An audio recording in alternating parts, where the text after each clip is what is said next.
We have our panel present over here. And today we are going to be discussing on responsible AI. We have Karan Jafet, Solution Consultant at Sahaj Software. Karan sir is going to be the moderator. We have Divjot Singh, Senior Executive Director, JP Morgan Chase, and Head of Engineering for Chase Travel.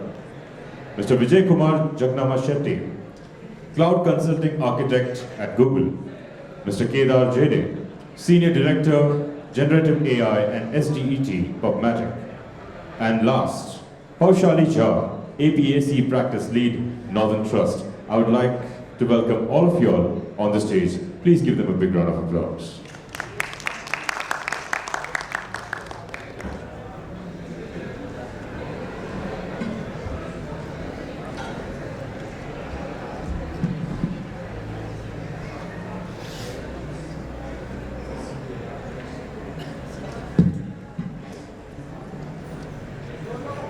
Hello, quick check.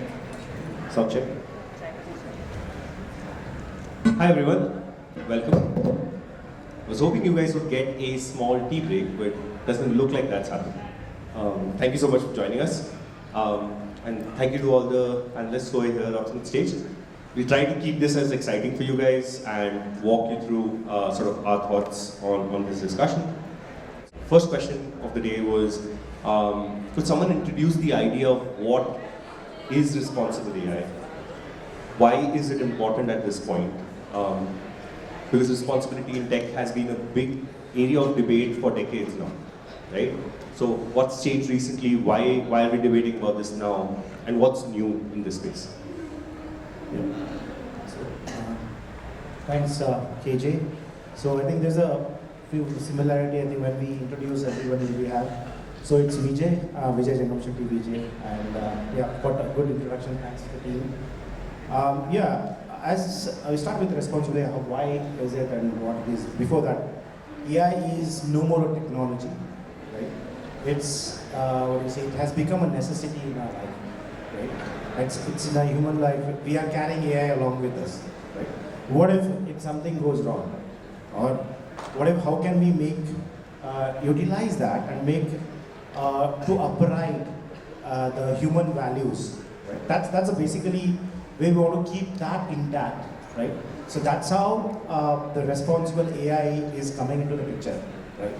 So that AI is in what? The artificial intelligence, it can be from neural networks, deep network, whatnot, right? But how can AI behave or set up a human values away from, what do you say, the biases, to keep fair, be transparent, right? By doing all these things, then, right, so we can get up to that speed, and I think we can still do deep dive, like what are the different types of biases and other things, right? So for example, if you take a real world example of, it can be a gender, ethnicity, or race, or something. That's similar kind of bias. For example, if somebody is easy understanding, right? A loan application, right? Somebody is putting a loan, and we have an AI application running in the backend to find out your checks and everything. So what if the model being trained on specific ethnicity or specific gender or specific race, right?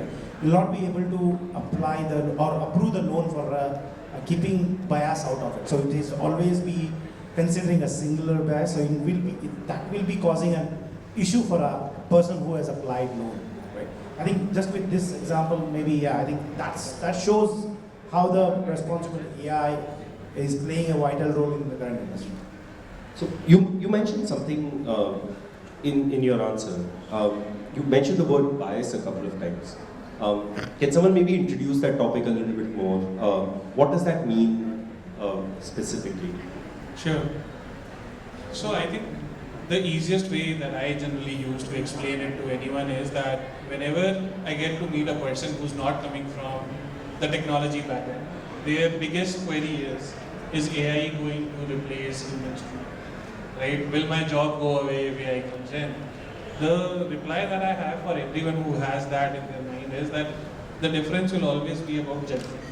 The thing that is very, very difficult for anyone to make today is judgment. And that's what bias is about. Bias, basically, taking an easier example is, if you look at the room population, the speaker population, you can see the gender diversity sitting there, right? Or in the room. So if I do a sampling, let's say of every employee who works out of Pune, and try and figure out that who should be hired, the data sample set will simply tell me that 90 or 80% population should be a male population. So your hiring should happen mostly through a male population.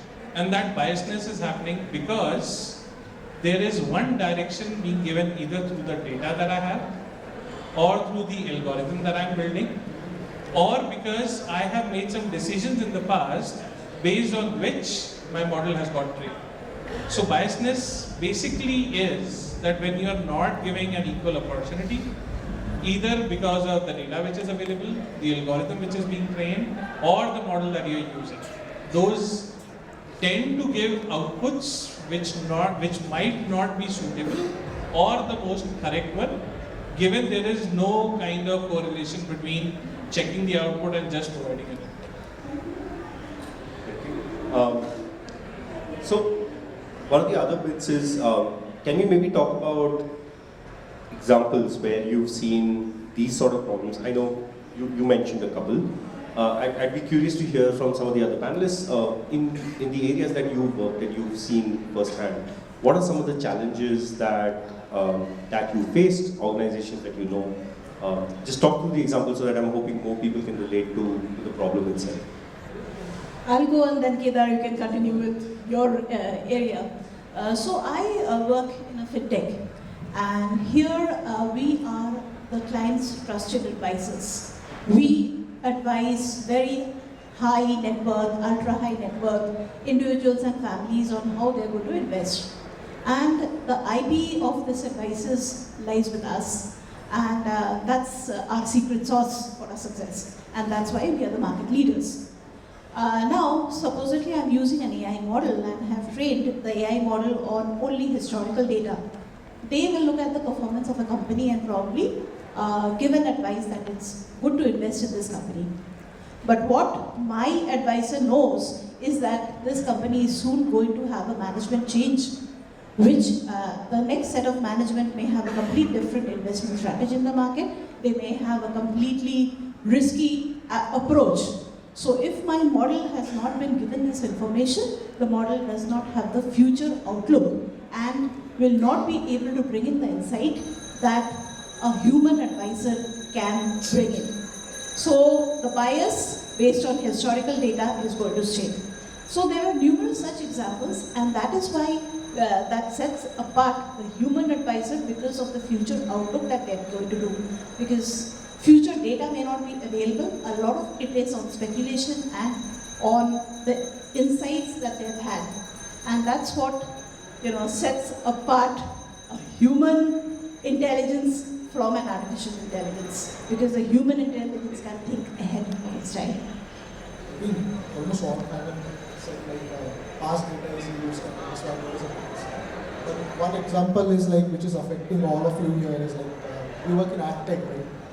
All ads which you are seeing on mobile devices, they are trained on AI. One bias and a real-time problem when we faced is, I can tell, in Europe. Specifically, all ads were of white male. Right? And initially, we might feel like this is not a big problem, but if you are showing ads to billions of users, I think this bias has become evident. And this is a very good example.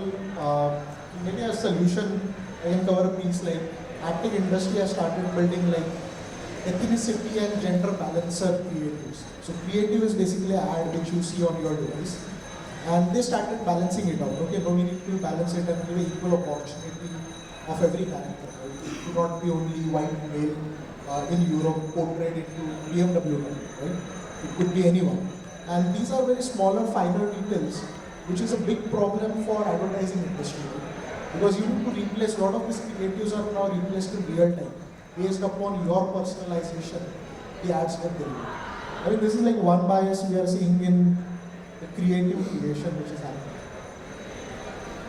So, as business leaders in each of the areas that you work in, I'm sure all of you face challenges every single day.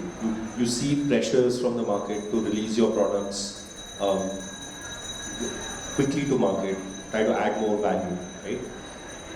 At the same time, looking at responsible AI, usually, like wanting to do all of these, it costs you something as well, because it takes more time to be more careful, to make sure you put the right checks in place, right? So how do you balance these two concerns, which are seemingly orthogonal? Because on the one hand, trying to be more responsible means going slower means more time to market. How do you balance these concerns in the situations that you're in? What are some of the key things that you've tried out that have worked well for you guys? And actually also, if there's stories of what has not worked, it'd be interesting to hear that too. Maybe I can add like a couple of sentences about it. I mean, a very practical example is like personalization of apps, right? And there is always a concern like how much personalization is happening in the behind, right? How do you balance it out, right? I remember like even before this, the GDPR which happens in EMEA, the law came in, all tech companies used to do extreme personalization. I'm pretty sure if all of you are using Reels, the next Reel which is going to be shown is like train, right? And the balancing act, I feel you can do both faster and responsible if you have ethics at the core. There are certain guardrails, at least in AdTech, like you do not use an IP address of a user. You do not identify that individual with their name. You do not identify that individual with your salary. And if you guys are thinking like the company cannot know this, it is all in your browser. In AdTech, we have a saying like, we know your kids more than you. I think, and that's where the responsibility comes, right? Because you are helping someone's kid grow, and your ads are going to decide. I mean, that's the path. And at least AdTech sticks to GDPR part. Do not use any privacy data. And at the same time, counter AdTech has also been on a heat of getting heavy fines. You just search online and responsibly, everyone's got the heavy fines in AdTech industry. And those who are getting heavy fines, they need to lead the way. And that's what it is.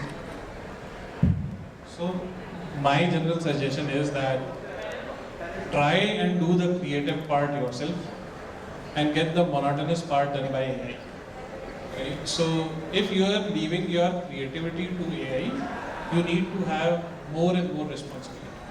What does that mean? Essentially is, if there are things that you have done multiple times, you already have a lot of responsibility architecture around that. Like you were saying, right, when we started, it's not a new thing to talk about responsible technology.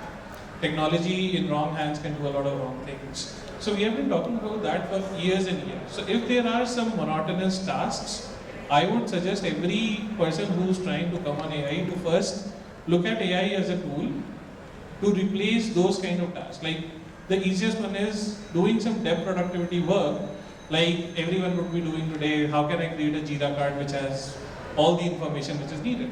90% of the developers today spend time on copying the same card, copying the same data, copying the same thing. So if you put AI into these use cases which save time from doing things which are repetitive, which are monotonous, which are already done, I think you balance out the responsibility part to saying that let's focus on creativity and maybe take more time when it comes to time to market. But if I want to be faster to the market, I would definitely put my buck on saying that let me solve these kind of problems using AI. And the strategy also depends on which segment of the market you are. If you are a market leader, if you're working for a market leader, that means you already have a leading edge over the others. You already have an IP which makes you unique in the market. So do not come under pressure from a smaller firm who is trying to be more nimble, because your responsibilities are much more. I'll talk about the bank that I work for. We have multi-generational clients. So our clients are not like, the relationship with them does not end with the death of the person. It continues into the inheritance, into the children, their children, and through generations. So they trust us with their money, and the money is in trillions of dollars. It's not small amounts. And one wrong decision can break this trust which has been built over 100 of years. And hence we have to be extremely responsible for every decision that we take. A small fintech firm may be very nimble and coming up with a solution, but their stakes are much smaller. Our stakes are much more. And hence, we as an organization spend a lot of time validating the output. In fact, our model, training our model and building our model takes lesser time, but the validation that goes into the outputs is 80% of the time. And that's how we are responsible, that we ensure that what goes to the clients is still best of the class. And that is what sets us apart. So, we don't give in to the FOMO. It's very important that to adopt a technology, take what makes sense to your business, what adds value to your business. Just because everyone else is doing it, it's not a prudent decision to do it. I think that's compared to DJ and PJ as well. So I think on the not to have, I think the challenges what we're talking about, right? I think leaving 100% to AI is not right. The human values, started setting up our human values is what we will take it up, right? So I think first thing was on the socially beneficial, right? So where you should not have any kind of a bias and other things, that's coming in. But mainly when we are covering up our what you say, the political things, right? So where we should not go wrong, right? Those are the places. And for example, we are creating an ad tech example, right? So where we are covering entire diversity, equity, inclusion, that's also plays a vital role, right? I think it should not go wrong in those kind of aspects as well, where entire world is seeing you, right? What your AI model is doing, right? And what you as a developer, you are putting in efforts to do that, right? I think that's the one what the challenges will come in, and it has to be overcome with like a lot of bias tools are there to overcome and get it sampled or get it with a variety of data sets, which includes entire set of data, right? So which will try to avoid all these things, right? For example, in medical industry, I think we work with fintech and ad, right? Medical industry, there is, I think all the LLMs are doing great in understanding, helping the, for example, images, right? I usually go and showcase the images of an MRI or a CT angiogram, right? I'll ask the LLM, say, okay, what is it and what it depicts, right? It was my own MRI, right? So I just showcased, okay, what is this? This is a MRI of a person, right? And what it depicts is there is a disc herniation in L4, L5, right?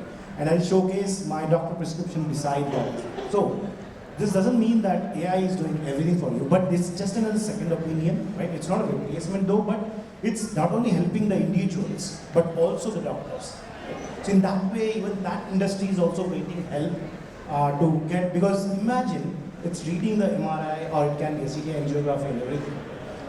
On what kind of data it's being trained? So what level of data? So I think that's the one where we have to take care of what kind of data are being trained. That varies and that plays a vital role as well. You guys talked about AI, challenges with it when it comes to being careful about taking care of biases, social and otherwise, right? There's a bunch of limitations, there's a bunch of things in this space that we should be careful about. I was curious if you guys have any stories on how you handle some of these, like how do you avoid social problems, how do you avoid legal problems? You talked about fines a bit earlier, which I know both in the fintech space as well as the ad tech space is fairly common if you're not careful, if you cross bounds, because there's enough and more regulation in most countries. And even for those of you who work across geographies, and being sort of in the technology space, we have to deploy models which work across the world quite often. What are some of the strategies for you to be careful about not causing challenges because you've gone across boundaries where the laws, the social norms are different? Because to cater to a single market is one thing, but how do you take care of that diversity? That's great. I mean, we know now how do we solve it. I mean, before we solve any problem, I think it's very important to dissect that first. I think when it comes to responsible AI, at least PubMatic looks ML as a different challenge and generative AI as a different challenge. I think a lot of nowadays we talk responsible AI only for Gen AI, then LLM comes in. But I think it is very easy to solve ML challenge, right? ML is all about statistical data. It is the features which you are using to train your model. It is your choice, right? You can drop that feature if you are thinking you are using a personalized information. So generally I feel at least the ML privacy compliant part is solved via GDPR, which we have. What we don't have as an industry is a AI Act. EU AI Act has made an attempt to make that, but it's like very superficial. Maybe we can talk one specific solution we are deploying at Tomatic for controlling a bias of LLM. I mean, my peer Yesh covered in the early morning session is like, if you are making direct call to LLM, then you are basically giving all decision to them. So what we are doing is we are building LLM proxy. So we want to own what we are showing to our customer. We cannot go and say like a foundational model was trained on that. You have the authority, you know your domain, you can drop those things which are there. I know like the first search which happened on ChatGPT when its launch was, how do we hack the CIA? And if you would have been a first user of GPT 3 or 3.5, it gave the answer. And now you try doing the same thing on 4.0.4, it is like, I cannot answer this question, reach out to the experts, right? I think. So it is making accessibility to those information, unethical information difficult. I think that's where I feel the framework is in place. It is now to the industry that you all start adopting it and start deploying it into your production scale. I would say that just like our software development lifecycle, data also has a life cycle that it follows. Right from the input data to the output that you have. I think what is most important, like software, is to have the best-in-class monitoring systems available, observability platform available to monitor and observe the data that you are producing as well. Right? I think specifically working for machine learning or AI or Gen AI today, I would say that the first thing is not to provide an output to the customer. The first thing is to figure out what the output looks like and then train the model, right? Whether it's Gen AI, like Kedar was saying, that I think if a proxy is needed to provide the kind of data that you want to provide, that can be built only based on what observability you have in place, right? The more you learn about how my data looks like, my raw data looks like, what happens when I send it to a model, what output am I getting, what different cases provide what different types of outputs.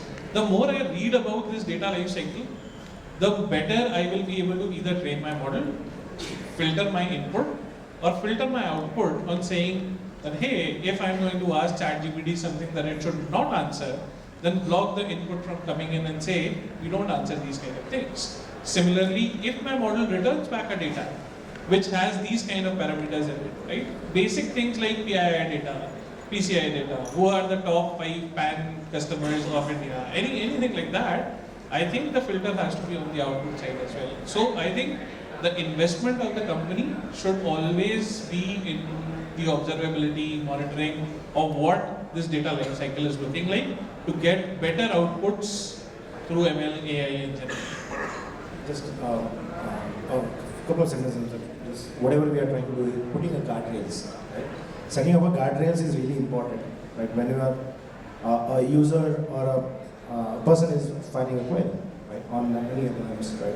So it has to assess that first. Right? That's a challenge. What we have to work on. Right? Whether is it aligned with responsible AI economy or aligned with what guardrails you have set up.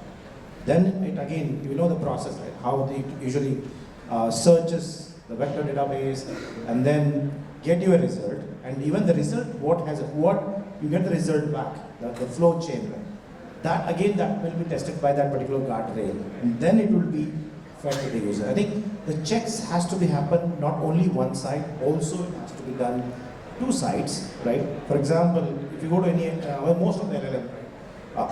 With a generic one, it tries to answer. When it goes a name to it, right? For example, a footballer playing cricket, you still can generate some image. But when you tag a name of a footballer to a cricketer, so it says it has been blocked by responsible AI principles, right? So in that way, the guardrails are put on and guardrails is doing the work. And just on a different note on this, AI can be very useful when it comes to regulations and keeping track. Because regulations change every day, each country is unique. So in my company, I have a whole team of legal experts who are sitting and going through it. And their productivity has in fact been enhanced by AI. Because that's if the LLMs are actually able to go through the changing regulations and point out what exactly has changed. It may not be smart enough to suggest how I comply to that, but at least taking out the extract and giving me a summary, which previously used to take weeks, can now happen in minutes. And each country is unique. Since we have mentioned the legal part, I mean, here is the tricky thing. Maybe your audience can answer, like, if you expose a data to LLM, who we should hold accountable? Is it your company, you, or OpenAI? Thanks for asking that question. I was going to go there next. Yeah, right. I mean, it's a tough one if the awareness is less, right?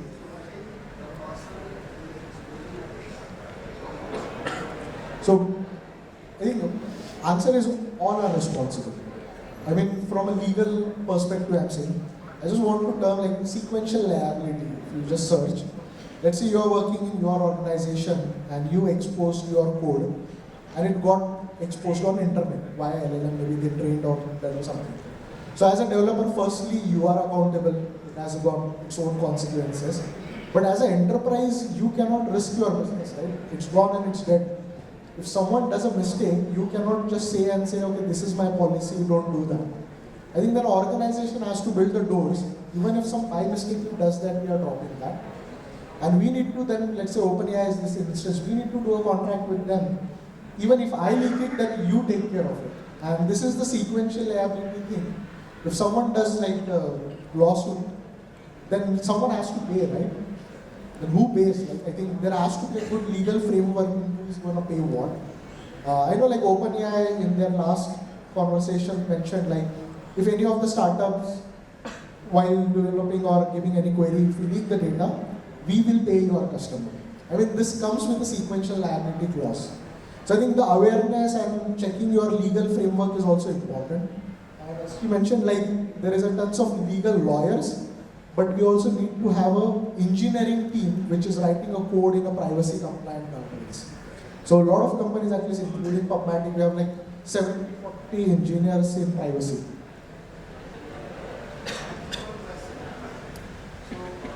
Do you want to take a mic? Give us a second. Let's get a mic so everyone can hear you. So you might be aware about one of the chip which is being built by Elon Musk, Neuralink chip, right? In Neuralink. So how do you see about the privacy, about the human, because all the memory of the human itself is going to be on risk now, right? What they have done in the past or whatever. So do you think that is the responsible AI, or how do you see this? Commenting on Elon Musk is on I see that as an innovation stage right now. It is in prototype stage. It is not like responsible AI came because generative AI exposed the technology which was closed inside enterprises to the common users. They started seeing it, their life started affecting it. At least Neuralink, I will say like it is still in the labs. At least I have seen one video on it and I can just comment. It's like it's for the patients, right? I think those who are paralyzed can be just trigger on those parts. So I see like innovation. I don't know what framework looks in the medical field now, but I'm pretty sure as it becomes maybe wider available to billions of users, this thing will become a question, right? Can you read my other memories or something? I don't know. See, I see this as also a positive because when we go to a doctor, take a very simple example. The way I describe my problem is way different from the way he describes. Okay, and maybe someone who is not that educated may describe it in a completely different way. But with this kind of a consistency, doctors, even before the patient comes, will get a consistent download of the entire patient history and what are the parameters. And their ability to make a judgment and a correct decision will be much stronger.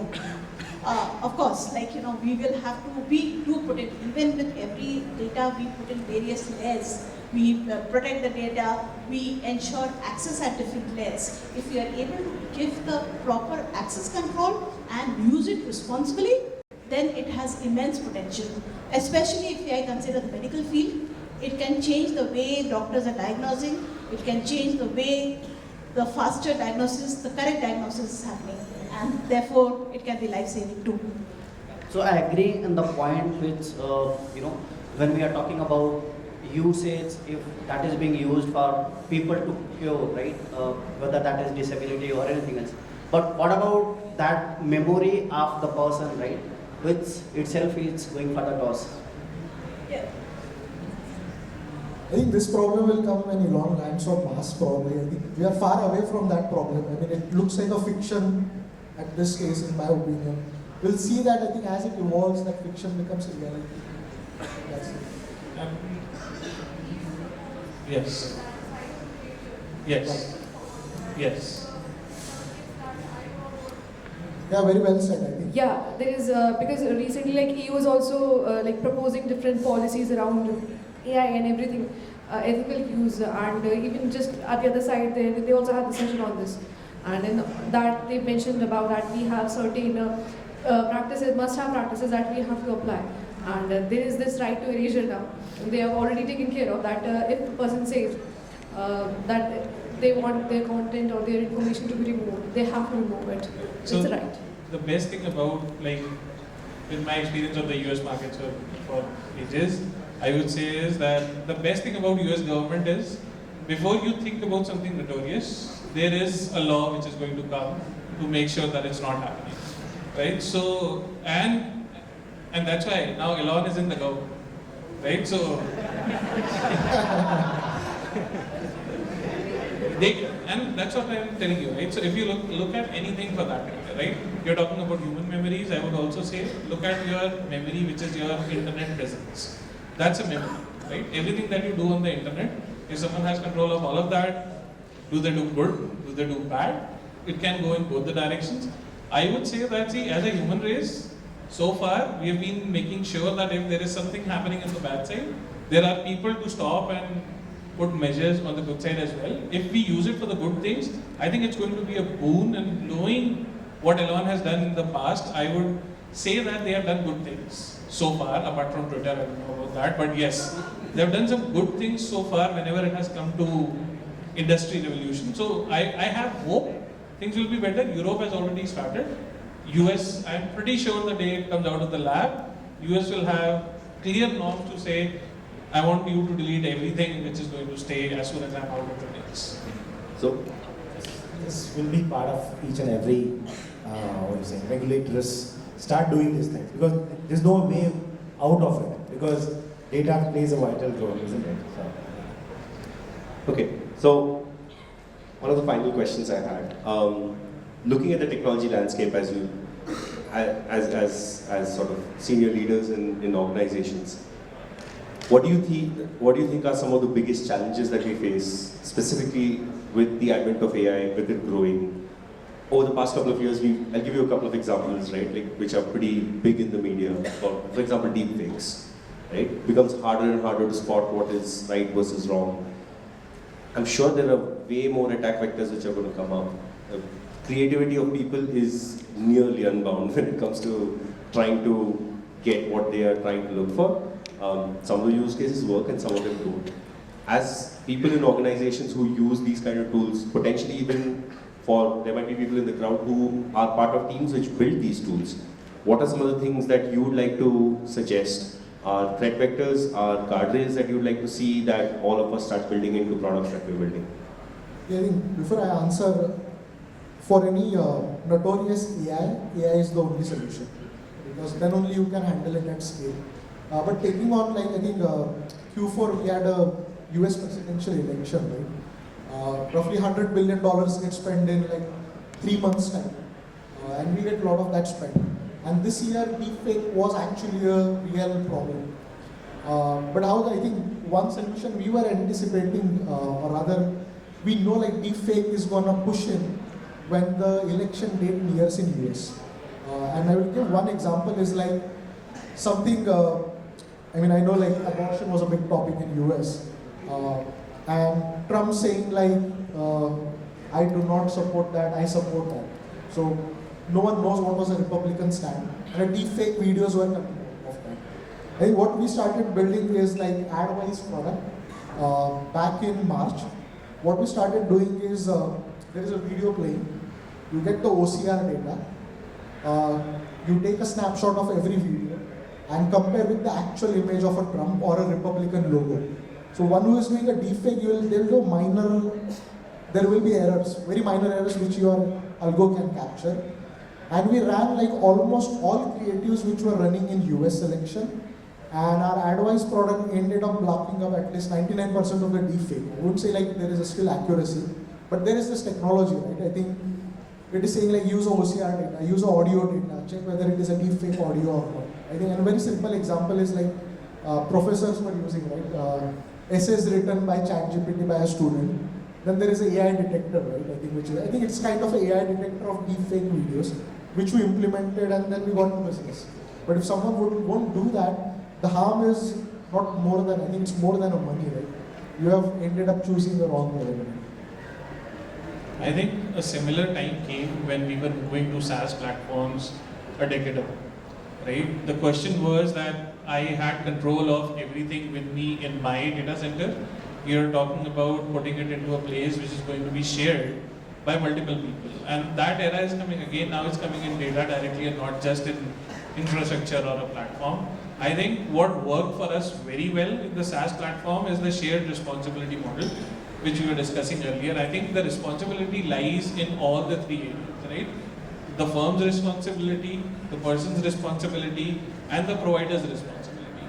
So I would say that if anyone is building something in AI today, right, or have already built it and you're hearing biasness for the first time and you think that what should I be doing about all this, my simple suggestion would be to make sure what are you putting in as a data or what are you consuming as a data is still into our hands, right? So having that responsibility of making sure that what kind of a data are we exposing out or what kind of a data are we consuming in by putting frameworks, guardrails, filters is really, really important as we grow in. And keep looking in the market. There are people who are solving, like Kedar was suggesting, there are people who are solving the problems that AI is going to create. So I would say it's going to evolve more and more. The better we invest into this from the starting, it will be helpful because at least one part of the responsibility is ours. So that's where I think that we should start and put some investment in. I think we started with like science in our school days. Is science a boon or a devil? Right? So this is where we are coming from. Right? It's like it's going on. As I started with AI is a necessity, isn't it? So it goes on. Whether it's a boon, it's all depending on us. Like how can we restrict, put a guardrails, and get rather it's doing on its own. Rather it should align it. Okay, it should do what we should what we should ask to do and what we expect out of it, basically. So, final question before we go to the crowd, open this up a little bit more and let you guys ask more questions. As closing thoughts, I'd love to hear from each one of you. Quick 1 or 2 line takeaway that you'd want every single person here in the crowd to walk away with when they show up on Monday at work, and if they're working in the AI space, this is the thing that they want to remember. You'd want them to remember, take away, and try applying at their jobs on Monday. So, what's that quick advice that you'd want to give them? One thing which it's coming on top of my mind is like driving innovation with ethics at the core. That's the one thing which I would do. Because there is no innovation if you are very unethical.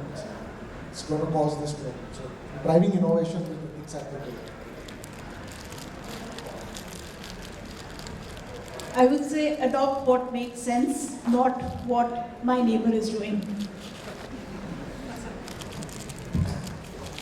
See, a tool in the right hands will always give good of both. I would say that in this time, try and use it for doing the right things and solve the debate of whether working for 18 hours and 6 days in a week will help it, or trying to do things which are taking 18 hours and 6 hours using AI will help. So I just say, close to it, it's not responsible AI, it's responsible all. You see, I add a L in between, right? So after that, so it's like as Kedar mentioned as well, right? So it's not only responsibility of everyone, not only for a provider, for ourselves. It should start with I, right? AI, it should start with I when we develop the products, right? You should not think, it should not go as it should not be afterthought, basically. It should be a fundamental thing. We should start it. Think about responsible AI when you start building your product, right? So I think that's the one, rather taking 100 steps and coming back 50 steps, implement it. So let's take that as a backpack when you start building your models or anything we would like to put it on. So thank you so much for everyone. It's great to hear your thoughts. I'd like to open it up for, we have time, a little bit of time for a couple of questions. Anyone in the crowd? Lady in front, super quick with their hands up. Can we have a mic for her, please? Okay. Hello, everyone. First of all, it was really nice to hear you all. As you said, at your school time you had science boon domain, I had Google boon domain when I was in school, and now we have AI. So I want to state two problems regarding AI, and it's related to non-technical people actually. Like recently we heard the news that Gemini said, please die to a student. Yeah, in a response while that student was conversing with Gemini. And it was a long response where it just degraded that person as a human. And this is a non-tech person, he's not from technology. They may not understand that why AI make these kinds of mistakes, and they can take it a totally different way. Similarly, lots of people who are not developers but are using AI, they use it for very different kinds of purposes. I came across a case where a person used it to fight in an argument, to develop a savage reply to, have that kinds of things. So non-technical people are taking AI as their enemy now. They do not understand it. Artists, these kinds of people, content creators, they are like protesting against it. So what do you think that how we can reach towards these people? We need AI literacy for non-tech people so we can have an inclusive growth for AI. So I think the first thing that we all need to work on, and everyone is working on this, is to make sure that anything that is being built is not being built in a rush. I think the biggest problem that at least I foresee is people coming out with a GPT model which is easy to be used by everyone and putting it out in the market without doing the thorough testing of what it actually means. So I still feel that, see, if people using it are not technical, the people building it are completely technical. So I think the responsibility lies a lot right now in the hands of people who are building it to create an education and say that if you are building it like a toy, then advertise it like a toy. If you are building it for use cases which are going to solve something, then please make sure you are spending enough time to see that what kind of an output it is going to bring, right? So, and that's why these community events and community people are so important, that when we go home, spend some time, because in India, if you see, the biggest problem is cheating through AI, right? Creating deep fake audios, deep fake videos, sending calls and saying that I need urgent money and putting photos and all these things. I think that the more education we provide, the easier it will be for people to understand and build smarter things as well, right? So, not doing things is also very, very important. I would also say a culture and a mind shift change in the younger generation. I'm a mother of two, and I understand, how my children very extensively use AI to complete their homework and assignments. But I am always, educating them on the guardrails they have to put. They have to understand it's a toy, use it like a toy. It cannot replace your thought process. So, if you have younger siblings, nephews, niece at home, just Spread the word around, use it like a toy, use your own brains, don't stop. The argument that you said, it's very common in teenagers. They do that. They even type the response of the other person and what can be my counter argument. It's very common. And that's what, it's a culture shift, the mind shift that we have to bring in. Okay. Thank you so much for your time. It was great to talk to all of you. And thanks everyone for joining. That's our time.